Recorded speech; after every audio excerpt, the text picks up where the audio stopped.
Yo, Big C in the house. You know the name.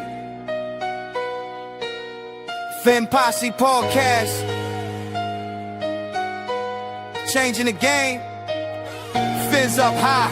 Feel the aqua and orange. Miami Heat blazing. We scorching the floor. Marino the tour. We stacking the saga. Legacy deep, call it football nirvana. Big C, break it down, got the stats in his veins. Play-by-play knowledge like he's calling the chains. Fins flying on the field, opponents feel the blast. Tyreek cheetah speed, leaving DBs in the past. Waddle with the wiggle, defense with the clamp. Aqua drip so clean, whole squad's the champ. Tune in, Big C, got the mic on lock. Fin Posse Podcast, it's the cream of the crop. Breaking news, hot takes, repping the block. For the Dolphin faithful, it's the one-stop shop. Fin Posse. We the voice of the fans. Miami stand tall, got the world in our hands. Best podcast, yo, ain't no debate. Big C, big vibes, setting it straight. Defense smash, call it Aqua Tsunami. X locking routes like a South Beach Armani. O-line holding strong, trenches like a fortress. Big C dissected, no stack goes dormant.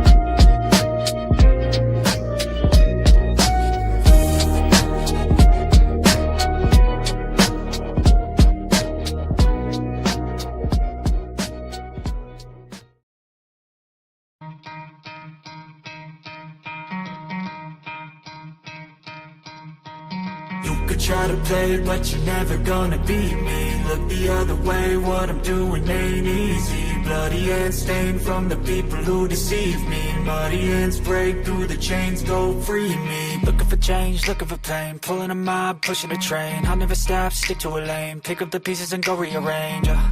I'll be the best above all the rest, put me to the test. Expect nothing less, your check as I'm chess. What's happening next? You got the venom, a tangible weapon, no come. What up, Fin fans? What up, football fans? Welcome to another episode of the Fin Posse Podcast. I'm your host, Big C, and this is brought to you by Game Changers Media. How is everyone doing this beautiful Saturday morning? One day away from NFL football once again. You gotta love this time of year. The weather's changing. Well, depending on what part of the country you're in. I mean, I guess the weather changes in all parts of the country, but it's getting chilly in upstate New York. I know that. What up, Sean? Good morning. I wanted to stop in and talk to my Fin fans. Sean, obviously a Buffalo fan. Congratulations on the win. Listen, this game was a lot closer than I anticipated. I don't think Buffalo played their best football game by any means. They let the Miami Dolphins hang around. The Miami Dolphins did a few things well. But ultimately, the Buffalo Bills are the better team. And, they pulled off the victory. The Miami Dolphins have glaring holes. I think Mike McDaniel did enough to, keep his head off the chopping block for now. But ultimately, we know where this is going to lead. The Miami Dolphins sit at 0-3. The chances of them overcoming that deficit to do anything is such a long shot. I think it's 1 in 41% or 1 in 41, something like that. So not very good odds for the Miami Dolphins. Although the Miami Dolphins do have winnable games on the horizon. We have the Jets on Monday night. We'll be wearing the rivalry uniforms. Then we have Carolina. And then the Chargers. That Chargers game is going to be huge if the Miami Dolphins plan on turning things around. But things are going to have to change. These rookies that we're counting on, Jonah, Kenneth Grant, Jason Marshall, they're going to have to step it up and in a hurry and in a hurry, because we're relying on them. And, maybe it's not fair to put so much pressure on rookie players, but we need them to hit the ground faster than what they are. And I think that's the major problem with this football team right now, is that we drafted these players and we expected them to come in and contribute right away, and they're just not there yet. Jonah Savai is the worst rated guard in all of football. Now, do I think Jonah will be a good guard in the NFL? I'm hoping so. But he looked a lot like Liam Eichenberg the first 3 weeks of the season. He's looked a lot like Liam Eichenberg. He's got to improve, and he's got to do it quickly. Like I said, he's the worst rated guard in football right now. He allowed 6 more pressures on Thursday. It's not a recipe for winning football. We've talked about establishing the run, and the Miami Dolphins have actually done a good job at running the ball. We just haven't ran the ball enough. You know what I mean? You're right, Elwood. I think they should move Jonah to the right because he's more comfortable over there.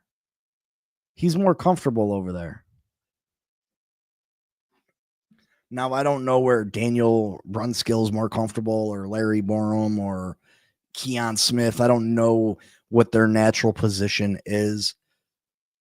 But Jonah he's more comfortable on the right side, and it's important to get him going.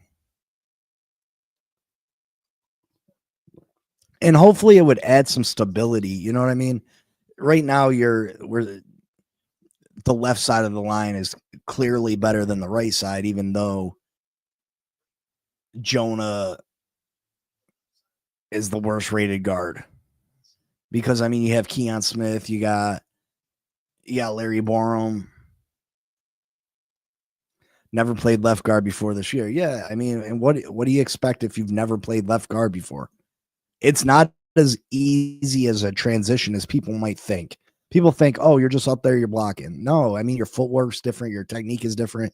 It's completely different. And I think they should put the young rook in the best possible position to succeed. That's just my opinion. But the Miami Dolphins did show some fight. They have not given up on Mike McDaniel yet. They were out there. They answered the Buffalo Bills. There was times where I thought that Buffalo had an opportunity to maybe really put a dagger in us, go up by 2 scores, and somehow, some way, we kept in that game, and we were right in it till the end. Obviously, Tua with the interception in Buffalo territory in the red zone, which was an absolute killer with about 3 minutes left. That was huge, obviously. What people won't tell you, I mean, Tua is to blame for that 100%. Well, Daniel Brunskill absolutely whiffed on the defensive tackle, the rookie defensive tackle out of Kentucky, Deion Walker.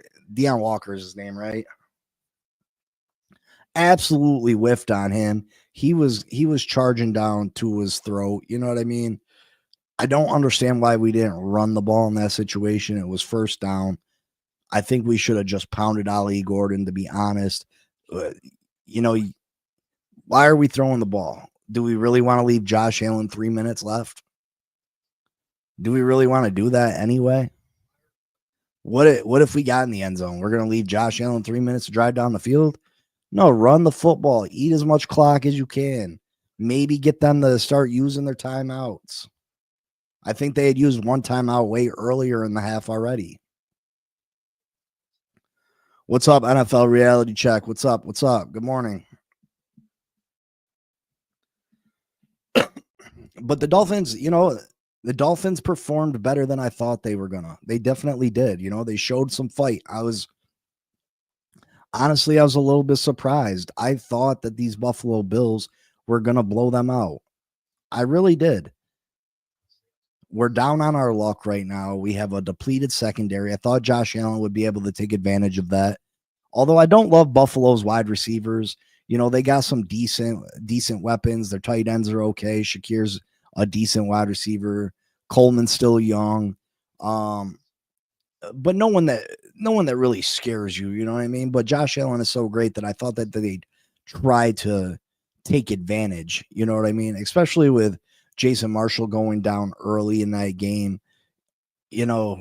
This secondary, it seems like we lose someone else every week, right? It just seems like when it rains, it pours. It seems like we continue to lose players at positions we can't afford to lose players at. We have no depth on the offensive line. We keep losing players there. We have no depth at the cornerback position. We keep losing players there. It's just stupid. No Oliver or Milano helped. Absolutely. That definitely did help. And we ran the ball pretty efficient against the Buffalo Bills. But again, we went away from it. We went away from it.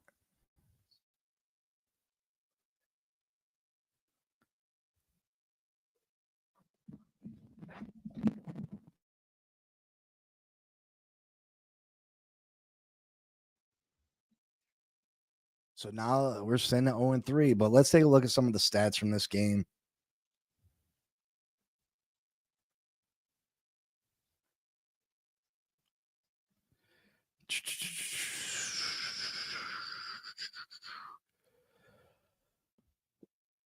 So the Buffalo Bills win 31-21.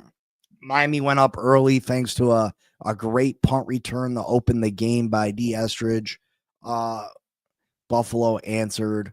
Then Buffalo went up 14-7.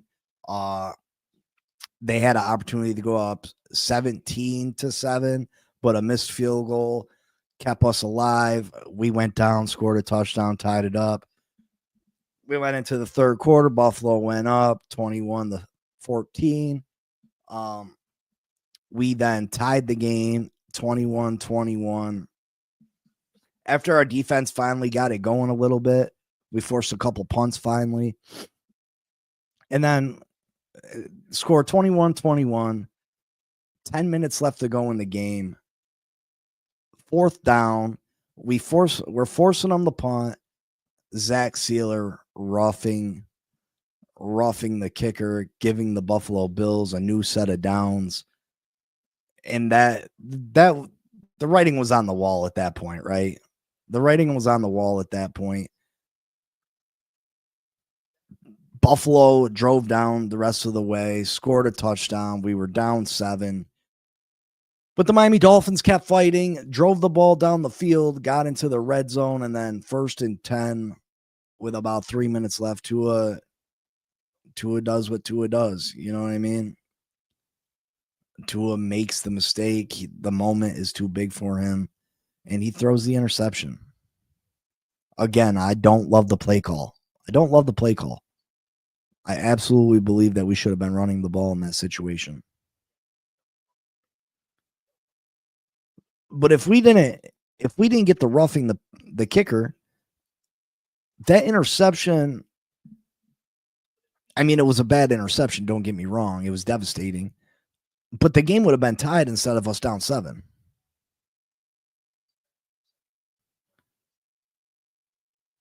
The game would have been tied instead of us down 7. So we would have still had an opportunity. The Buffalo Bills would have had a first down from the 15, 17, wherever they had the ball at. By that point, I was, you know what I mean? I don't know where the Buffalo Bills, after the interception, where the ball was placed. Because at that point, I just said I was devastated.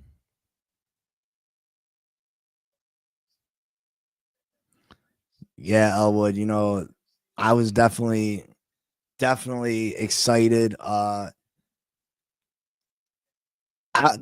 was surprised, you know what I mean? But then when that roughing the kicker, man, that was so bad. So bad.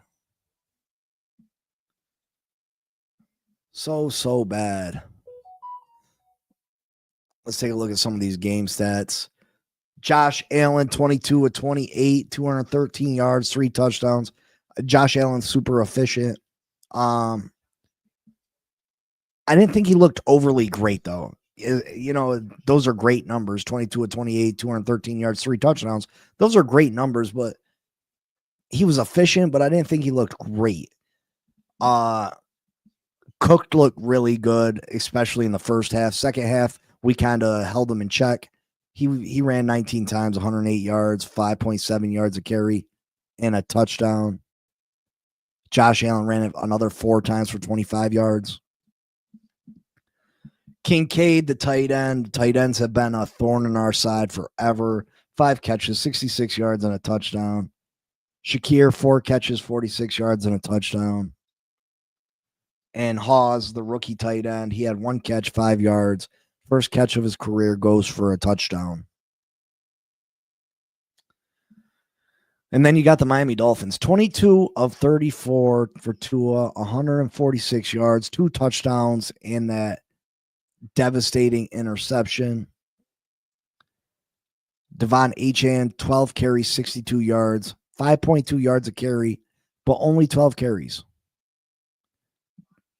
That's not good enough. That's not good enough. Ollie Gordon, 9 carries, 38 yards, 4.2 yards a carry. He gets his first career touchdown.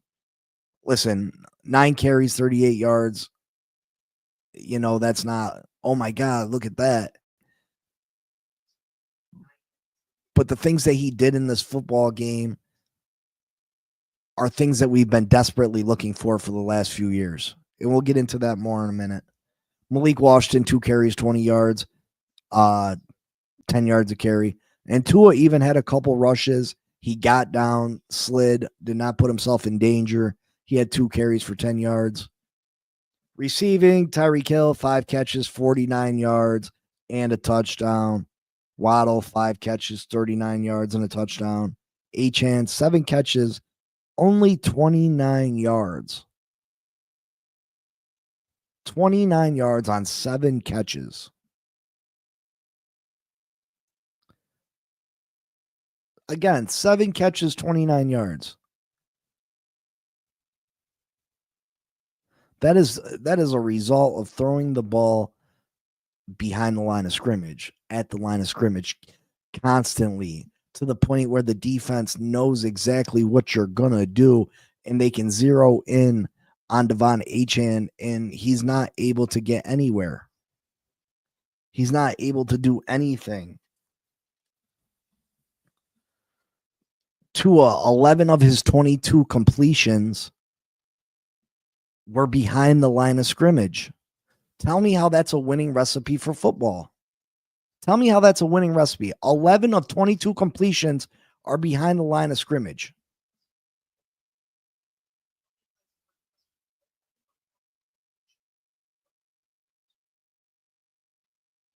No, Sean, he doesn't have to get 400 yards and 4 touchdowns every week. But against a depleted secondary and a game that was close, you know what I mean? You would think that Josh Allen would have, you know what I mean? Josh Allen had a good game, bro. I'm not criticizing Josh Allen. I just, with a weakened secondary, we had another corner go down. I just thought Josh might have put it in the air a bit more in the second half. That's all. I mean, Josh Allen, you can't complain at 22 of 28, 213 yards, 3 touchdowns. Can't complain.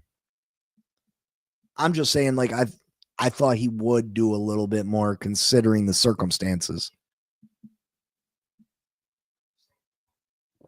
Von Joe, probably none. Probably none. I don't have that stat in front of me, brother. But probably none. That's not a recipe for success.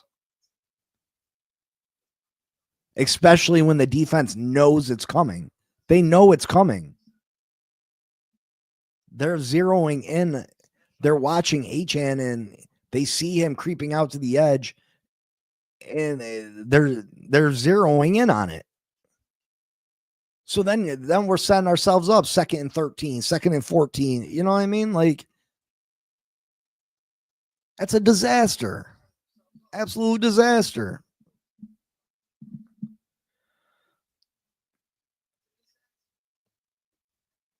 The play calling's got to improve. We got to figure out how to get the ball down the field more.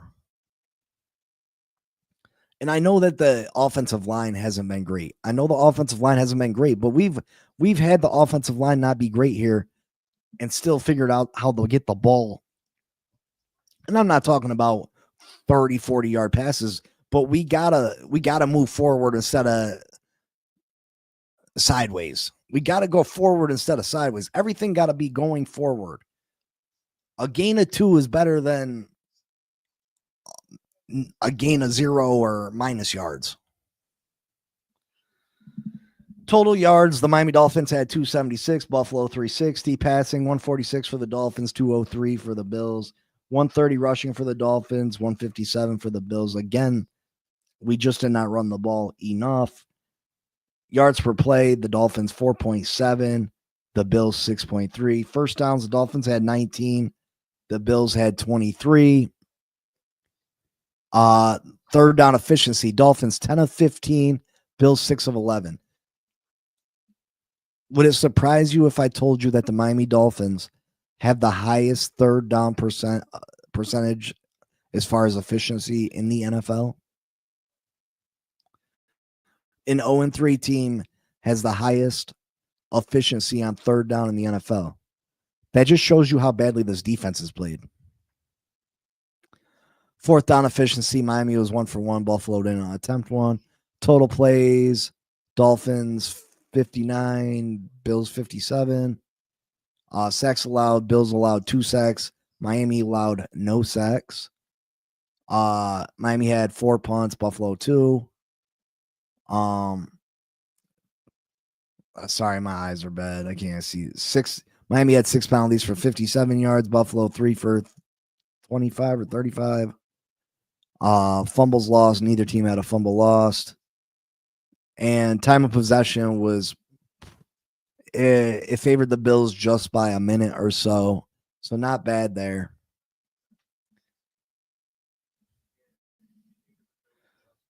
Tua Tagovailoa completed 23 of 35 passes for 161 yards, 2 touchdowns, and 1 interception. He had 22 of 34 for 146 yards. So our numbers don't match up.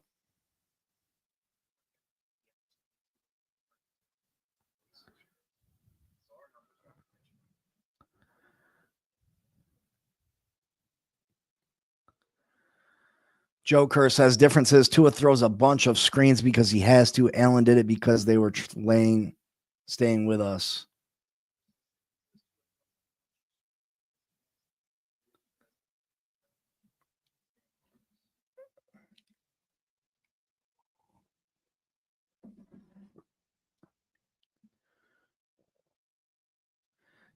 Yeah, Cap. I mean, again, I think we all expected this defense to be better.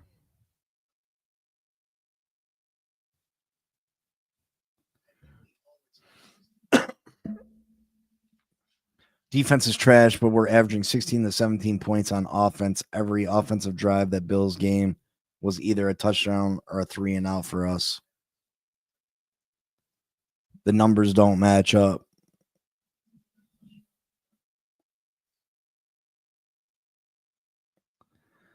See, hopeful. I didn't expect it to be better. It was absolutely trash on paper. I mean, let me rephrase that. Well, at least I did. I thought up front we'd be better. I knew the secondary was going to be an absolute disaster. I knew that we were going to give up pass play after pass play. I knew teams were going to be able to throw the football on us. I did not expect teams to be able to run the ball as efficiently as they have been.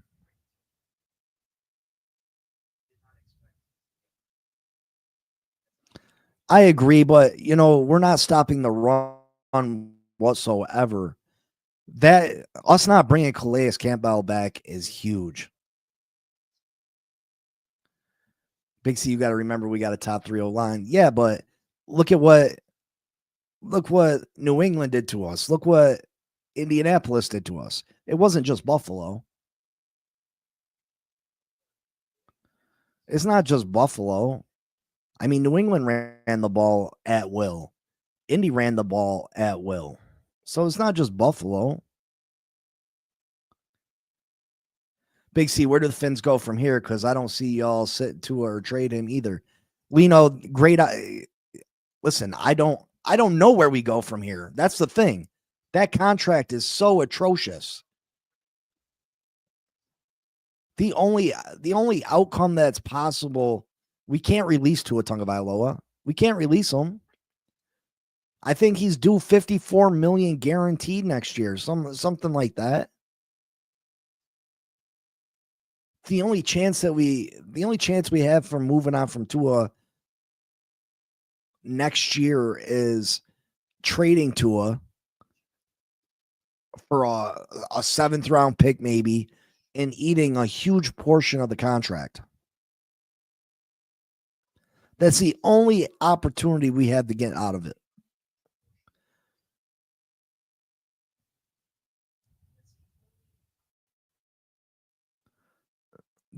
And who's trading for Tua at this point? Who's trading for Tua at this point? See, hopefully I agree. The Patriots should have ran more. They should have ran more because they was eating us up. Cap says, Lino, we suck, bro. Brian Flores was right. Until we win the lawsuit, we are stuck. Ross can't admit he bleeped up with and Cap. That might absolutely be the truth, brother.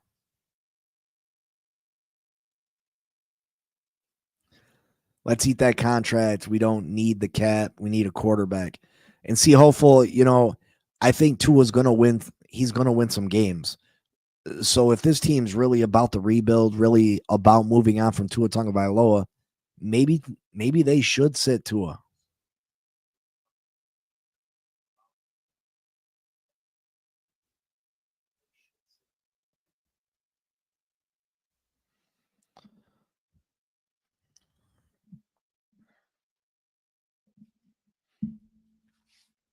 Yeah, I've removed Michael K from this group. Like, he says nothing that benefits anybody, so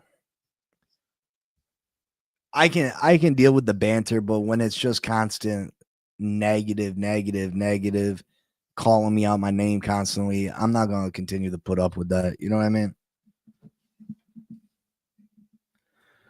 I was wondering, like, do now, blow everything, trade everyone you can for the next 2 drafts. Lino, that'd be the right move, right? That would be the right move. You would trade. I mean, there's certain players that I would keep, obviously, but you trade everything you can, get as much draft capital as you possibly could. But is Chris Greer going to do that? Is Mike McDaniel? You know what I mean?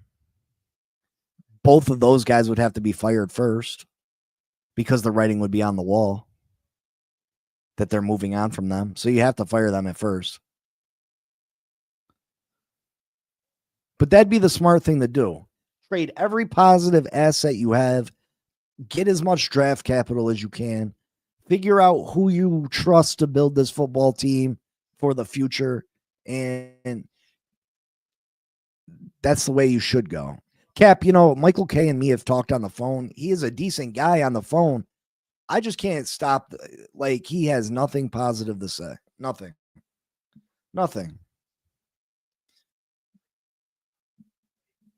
And it's a nuisance every day of my life to sit there and him to just like, shut the hell up. Dang.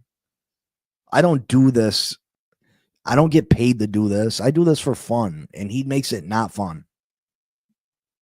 That's just my opinion. I'm sorry if you guys think that's soft or whatnot. Although I did say if he had an issue with me, I was in Buffalo and he knew where I was at. So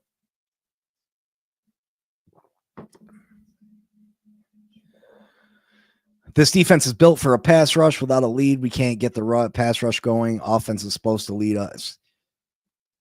Yeah, but the defense can't continue to, they can't continue to give up points on every possession. Like, damn.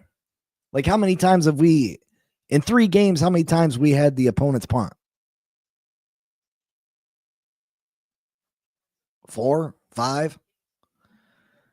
See, hopefully it was all right. I mean, the luxury suites, the Caesar suites were nice. Great view. The fans weren't bad this time. You have some that say stuff. The traffic horrible, parking horrible.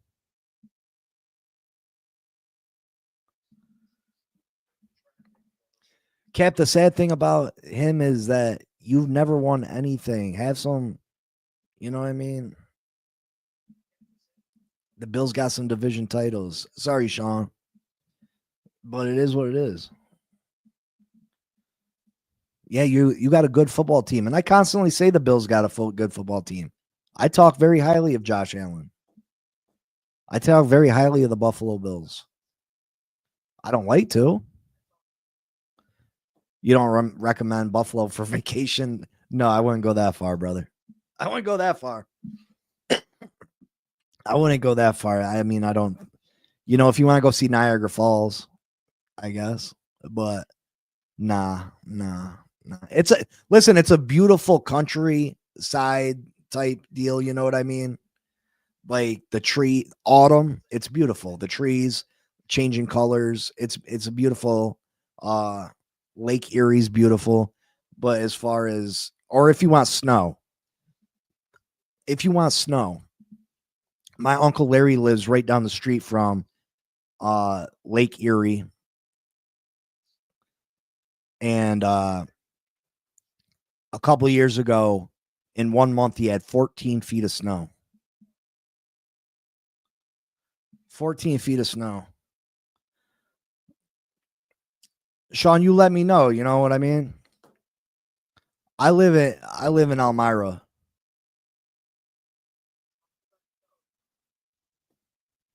I'm 2.5 hours away from Buffalo, 2 hours, 40 minutes. Yeah, 14 feet. Like it's lake effect snow. Like they regularly get 4 or 5 feet of snow. Like that's nothing within 4 or 5 days. Lewis says Tua sucks and must go. Brother, I'm on board. I've tried to defend him. I've tried to. Listen, Niagara Falls is quite the sight. It is.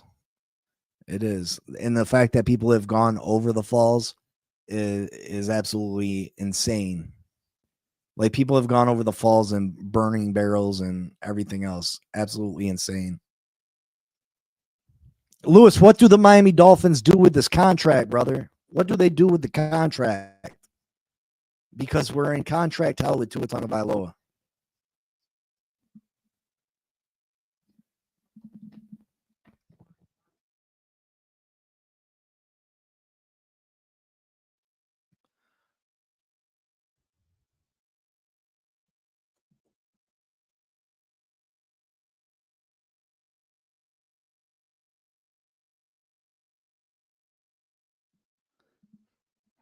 Michael K, just don't stop.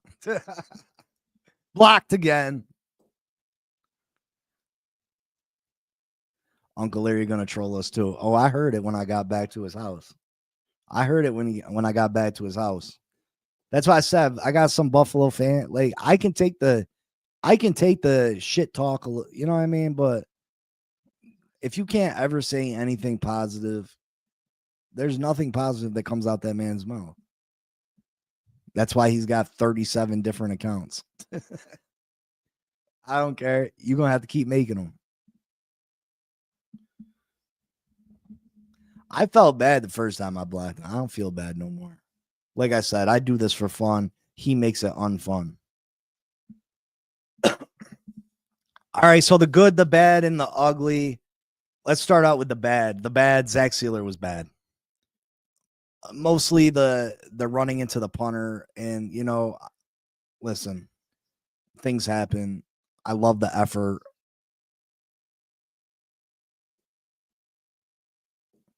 "14-foot is normal winter." Laugh out loud. I miss my hometown, but I live in Pittsburgh. Nice, nice. You're from Buffalo, Lino?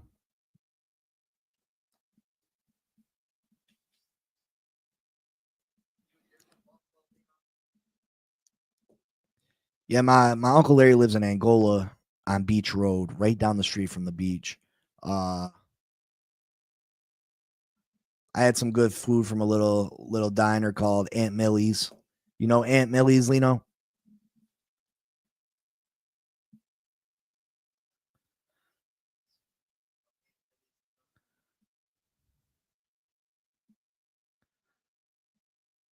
I've been to that bar, what's it called? Ratty something, Nicky Rats or something. You know what I'm talking about, Lino? Mickey Rats, Nicky, what is it? I don't know. I guess it's a pretty popular bar right on the lake. Let me show you.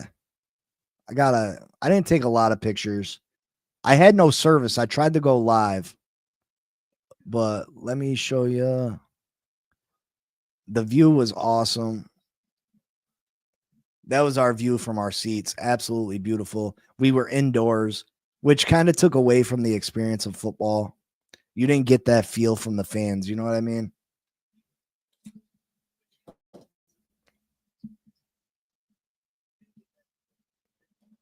And then me and TD, whoever this dude is right above TD in the Dolphins shirt, he is the funniest guy I've ever met. He is the funniest guy I've ever met. He was so pumped, like screaming at the top of his lungs, going crazy every time the Dolphins did something. He was going crazy. Like, ah, like just going crazy, standing on his chair, talking all the smack in the world to the Bills fans. It was funny. He was a funny guy, man. I literally wish I could watch every Dolphins game with that dude. He's an awesome, awesome dude.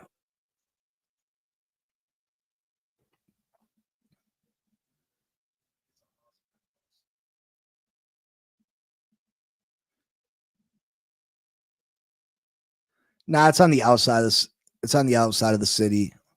Angola is like it was probably a 20-minute drive to no, probably a half-hour drive to the Key Bank Arena where the Sabres play or whatever it is.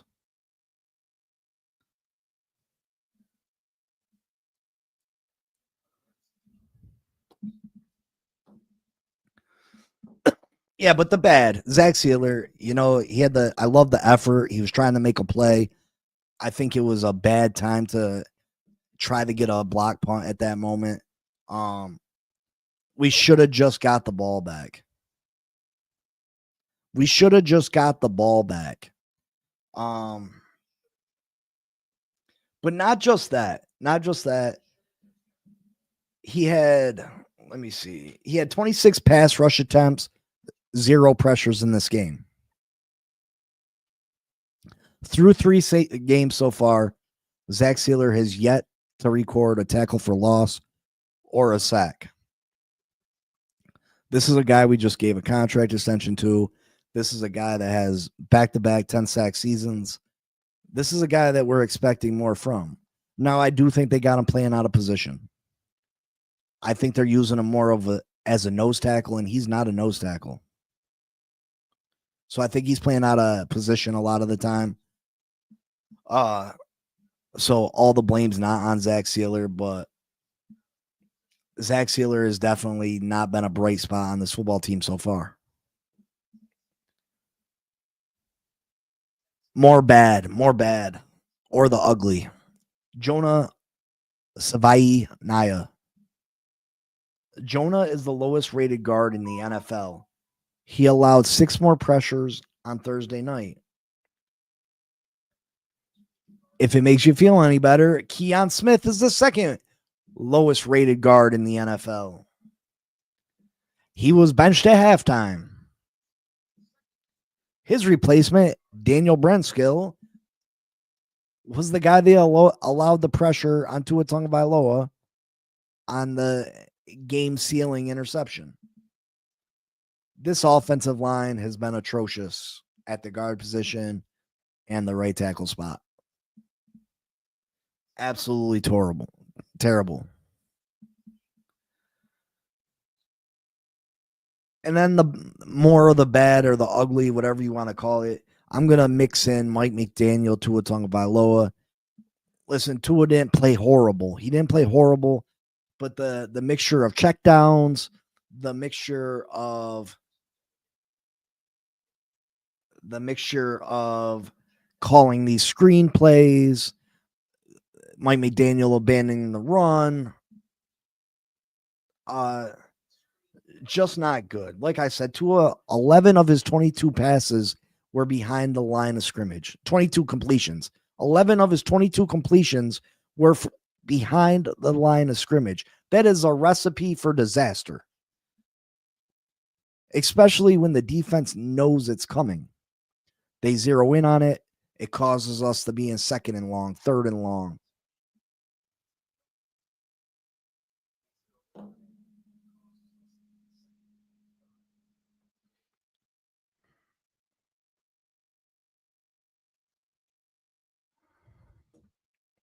Michael K just does not stop.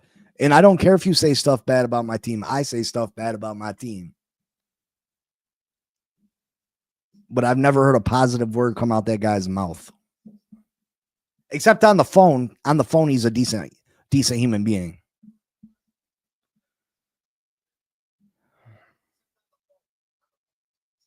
But yeah, the checkdowns, the fumbled snap, another fumbled snap, of course, the interception on first down, inexcusable. Inexcusable for Tua Tagovailoa and Mike McDaniel's play calling. They are bad right now. They are bad. The good, our special teams as far as returners. D. Estridge started the game with a 49-50-yard punt return or kickoff return that set us up for an opening drive touchdown. He had another return in the fourth quarter that took us out to the 37. He's been really good so far. And Malik Washington, he had the punt return our last week was it a punt return or a kick return? It was a punt return for a touchdown last week. He didn't have a huge game this week, but he averaged 11 yards a return this week. Bills punter Cameron Johnson with just a net average of 36.5, which isn't great. Another good thing about this Miami Dolphins, another positive, of course, Devon Achane. Devon Achane's been fantastic for the Miami Dolphins this year. But Ali Gordon only had 38 yards on 9 carries, which isn't a huge night for running back. It's not a huge night for a running back. But Gordon's ability to pick up first downs on second and short, third and short, is something this team has been missing. He had 3 opportunities on Thursday night. He had 1 second and 1 and 2 third and 1s. He converted all 3 of those attempts. It feels good that we get the second and 1 and third and 1, and that we have an option that we feel comfortable with that can pick up the first down. The last few years we haven't had that. Third and 1 and second and 1 have felt like nightmares for this team because we just haven't been able to convert them on a consistent basis. We've tried to run Devon Achane, which Devon Achane is absolutely phenomenal, but that's not who you want in the game when it's second and 1, third and 1. That's not who you want running the football. You want the 225-pound Ali Gordon who runs like a bowling ball into that line and he moves the pile and picks up yards.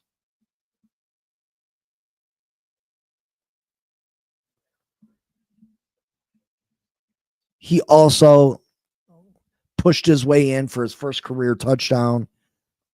Love seeing that. We need to get the ball in Ollie Gordon's hands more.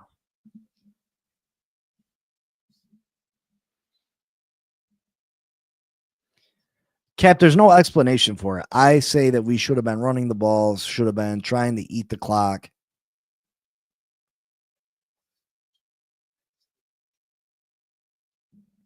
Someone explained to me why the hell we would throw on first down with 2 timeouts left in the fourth quarter. I'll tell you why. They wanted Tua to kill the panic mode narrative. Now we all know. The right call was to run the football. I would have pounded the rock with Ollie Gordon. Absolutely. Crazy Dolphin. Good morning, Big C, a.k.a. the Finn Posse. Everyone smash the like button. Subscribe, support the Finn Posse. Let's go. Yes, please hit that like button. Help support the show. I appreciate it. I'm trying to get back in this this algorithm. I deleted a bunch of videos. It's been rough since then. It's been rough. I was picking up 45 to 70 subscribers a month. I think in the last month I've picked up 10 since I've deleted the videos. But yeah, hit that like button, subscribe, share, do all that stuff. I appreciate you all. And I love y'all. For real. For real. But yeah, where do the Miami Dolphins go from here? Again, we have some winnable games coming up. I don't think Mike McDaniel is going to get fired right now.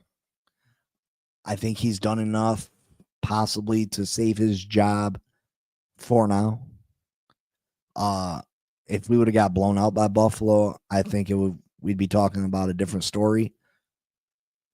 And then, there's a very good chance that we beat the Jets at home. Although Tyrod Taylor scares me more than Justin Fields does. Tyrod Taylor actually is a decent thrower of the football, especially his deep ball. And against the secondary, that could create issues for the Miami Dolphins.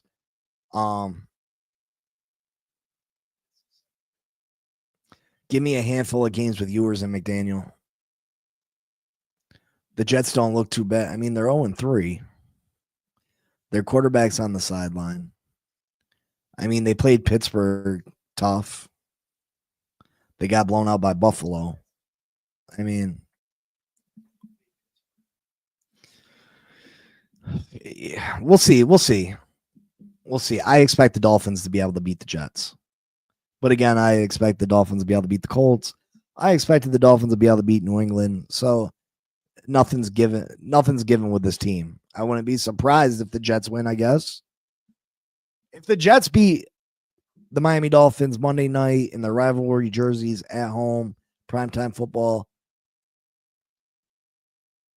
I don't know if Mike McDaniel can survive that. I don't know if he can survive that.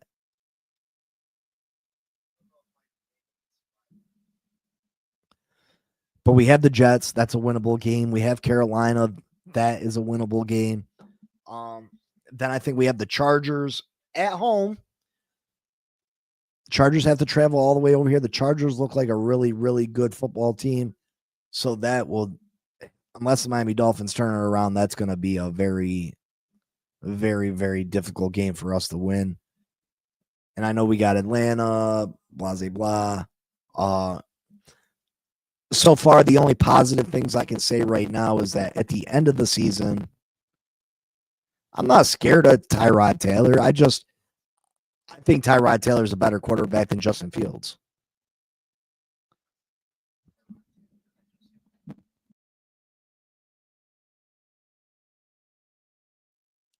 I mean, I think Tyrod Taylor gives the Jets a better chance to win, honestly. I'm not saying I'm not scared of him, you know what I mean? Like, he's a backup for a reason, obviously.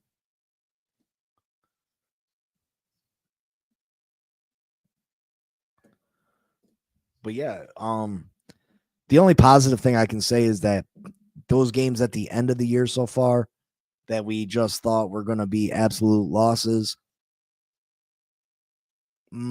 aren't looking so scary anymore. The Pittsburgh Steelers, they haven't looked great.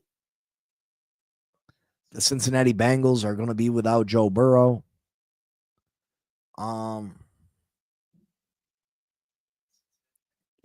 So who knows? Who knows where teams are going to be by that point? We'll have the Saints still.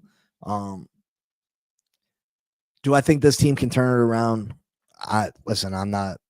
I'm going to hope and pray that they can. I'm going to hope and pray that the Miami Dolphins can figure it out, get something going. These rookies can start playing some better football. Hopefully the offensive line can eventually get healthy and we can put together a couple wins and make a push. But again, that doesn't leave us anywhere positive. I can't hope for this team to lose. You know what I mean? It's just not in me. But it's not good for the Miami Dolphins to go out and win 8 games. It's not good. It's not good for the Miami Dolphins to go out and win 7 games. That's not good. That leaves us in that gray area, the mediocre area. It leaves us at pick 14, pick 15, where we miss out on the truly elite players. You know what I mean? We miss out on the top tier quarterbacks.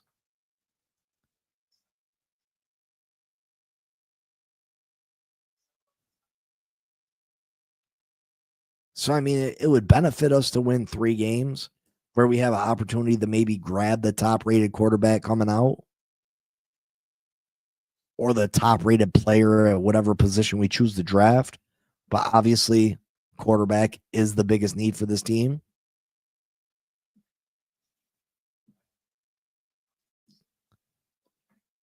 That's the thing, Philly, man. I think that deal probably does eventually get done. But I think that they're going to wait till the very last second. They're going to try to continue to win this season, try to save face with Stephen Ross. And when there's no hope left and the trade deadline is approaching, that's probably when they ship him out. But again, the smart thing to do for the Miami Dolphins at this point, sitting at 0-3 and not a lot of positives or team stability, the smart thing to do is trade any valuable assets that you have for future draft capital. So your next general manager has tools to work with to rebuild this football team in the image that they see fit.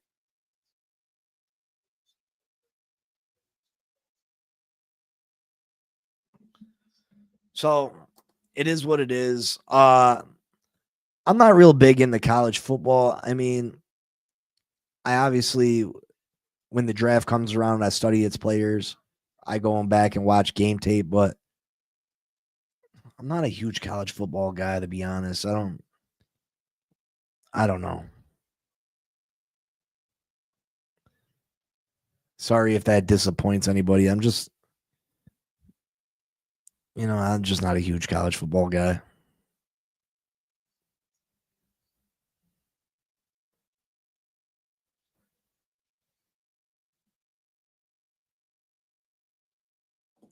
I'm hearing KC fans begging for Cheetah to go back. Cat, because that's the only thing that can possibly save the Chiefs season. The Chiefs got a rough schedule coming up. They're already 0-2. They need Tyreek back.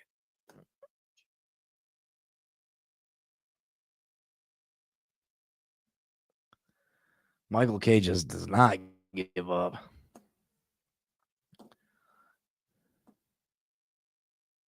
What up, Raphael? What up? What up? Why would Greer trade Hill back to KC? because we need. I mean, Greer probably wouldn't want to, but at some point, Stephen Ross got to step up and do what's best for his franchise. He's the owner of this franchise, and he's got to do what's best for the future of this team.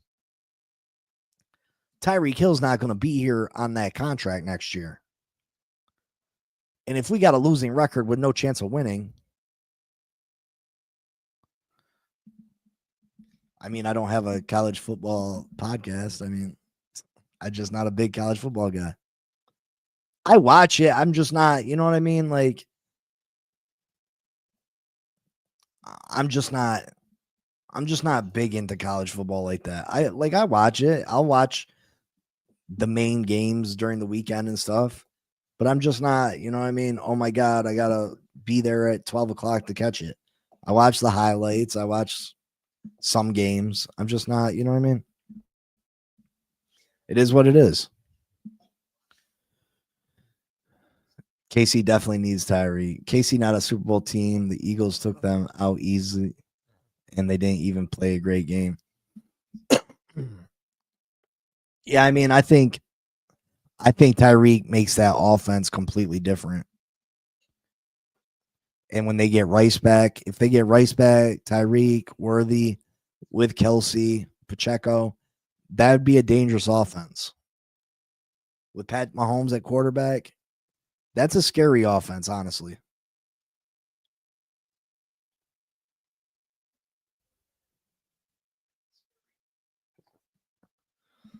I'm a Buckeyes fan, but I don't mind if I miss watching us play trash teams. Yeah, that's the thing. A lot of them games are just blowouts, right? A lot of games are blowouts.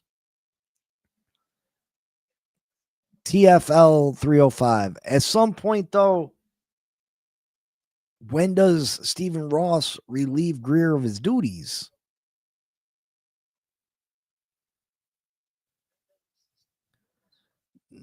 Nah, he gets back this year. Doesn't he get back? And I thought Rice was going to be back in 6 weeks or so. Why would Greer trade Jonnu and Ramsey for Waller? Why would Greer franchise tag Mike Gesicki, then cut him the next year? Why would Greer pay Tua? I don't know. Good questions, Kat. Well, Cap, I think we can all assume that it has something to do with the lawsuit, right?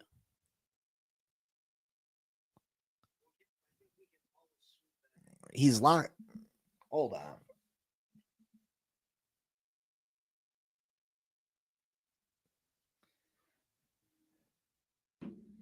And I feel like that's got to be the case, right, Raphael? Like I mean, maybe I'm totally off base. You know what I mean?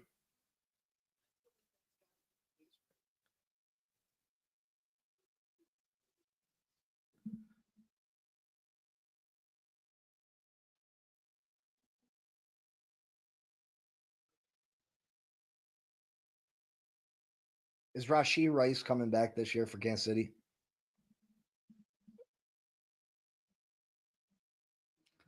It says he's coming back. He'll miss the first 6 games.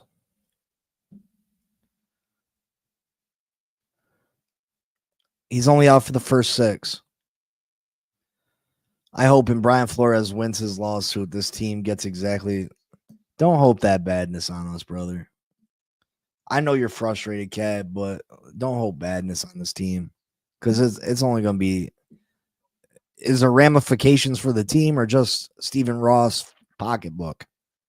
Because if we're going to lose draft picks or anything else, like that's devastating.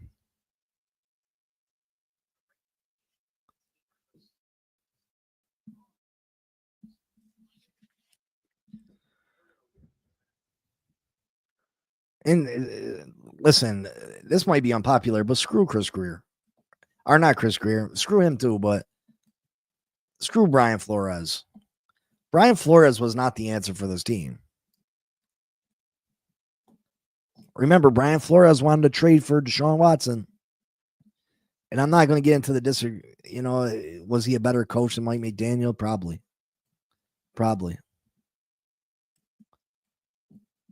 But I'm not a Brian Flores fan.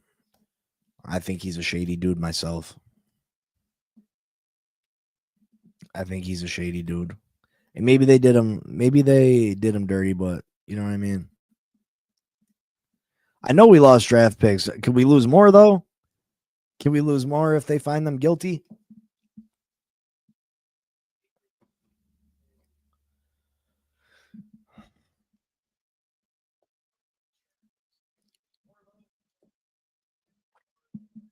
All right, folks, I'm going to get out of here.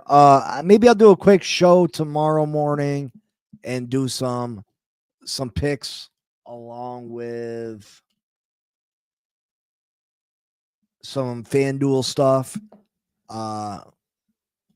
You know what I mean? No Line is debating such, but he was right about Tua. That's all I care about, honestly. Yeah, but Cat maybe he was right, but again, he didn't give Tua a fair shake when he was here, so it is what it is. I mean, it's over and done with. Tua is not the answer for the Miami Dolphins, obviously.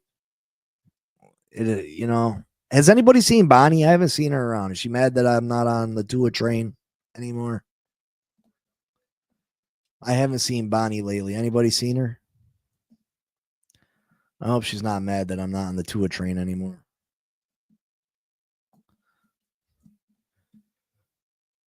But all right, yeah, maybe I'll do some FanDuel picks tomorrow and pick the games. I picked them last night on Laces Out Live. If you missed that, go check it out. Make sure you subscribe to the Game Changers channel. But I love you. No football for us tomorrow, obviously. We got a long week ahead of us to dwell in our Buffalo Bills loss. But hey, at least we didn't get blown out, right? At least we didn't get blown out. Who knows what the future holds? Hopefully something positive. Hopefully something positive. But all right, folks, I love y'all. I appreciate y'all. Hit that like button, subscribe, comment, share, hit the notifications. And the fins up, baby. Peace. Yo, Big C in the house. You know the name. Fin Posse Podcast. Changing the game. Fins up high. Feel the aqua and orange. Miami heat blazing. We scorching the floor. We know the tour. We stacking the saga. Legacy deep, call it football nirvana. Big C, break it down, got the stats in his veins. Play-by-play knowledge like he's calling the chains. Fins flying on the field, opponents feel the blast. Tyreek cheetah speed, leaving DBs in the past. Waddle with the wiggle, defense with the clamp. Aqua drip so clean, whole squad's the champ. Tune in, Big C, got the mic on lock. Fin Posse Podcast, it's the cream of the crop. Breaking news, hot takes, repping the block. For the Dolphin faithful, it's the one-stop shop. Fin Posse. We the voice of the fans. Miami stand tall, got the world in our hands. Best podcast, yo, ain't no debate. Big C, big vibes, setting it straight. Defense smash, call it Aqua Tsunami. X locking routes like a South Beach Armani. O-line holding strong, trenches like a fortress. Big C dissected, no stack goes dormant.